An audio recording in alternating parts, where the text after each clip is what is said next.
All right, so the president's big moment on the world stage came earlier today. Yep, delivering his very first address to the United Nations General Assembly. And he not only had tough talk for North Korea, he also had the Iran nuclear deal in mind, calling it an embarrassment, and also had some strong words for Tehran's leaders. Watch.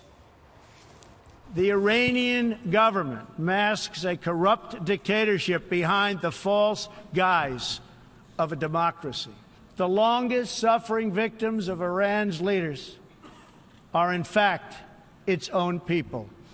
Rather than use its resources to improve Iranian lives, its oil profits go to fund Hezbollah and other terrorists that kill innocent Muslims and attack their peaceful Arab and Israeli neighbors. Eric Shawn is live from the United Nations with more. Quite a busy day.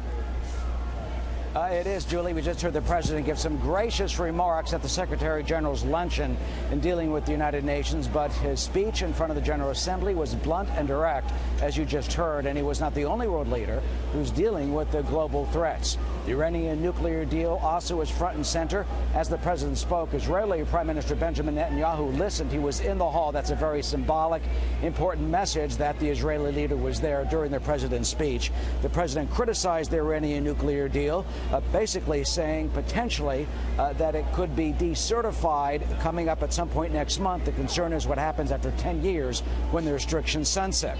The president also directly addressed the people of Iran as opposed to the regime, calling it a murderous, economically depleted rogue regime, and suggested that the Iranian nuclear deal may be scrapped. It is time for the entire world to join us in demanding that Iran's government end its pursuit of death and destruction. It is time for the regime to free all Americans and citizens of other nations that they have unjustly detained. And Prime Minister Netanyahu reacted this way, saying, in over 30 years in my experience with the UN, I never heard a bolder or more courageous speech. President Trump spoke the truth about the great dangers facing our world and issued a powerful call to confront them in order to ensure the future of humanity.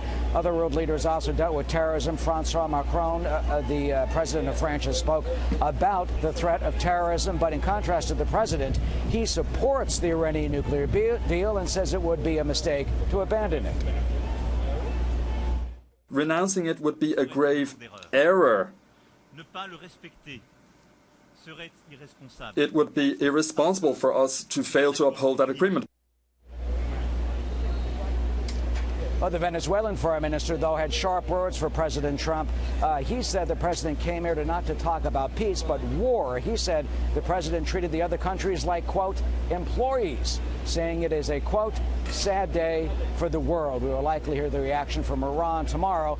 That's when Iranian President Hassan Rouhani will take that green marbled podium and address the General Assembly. Julie, back to you. All right, Eric Shawn at the UN. Thank you so much.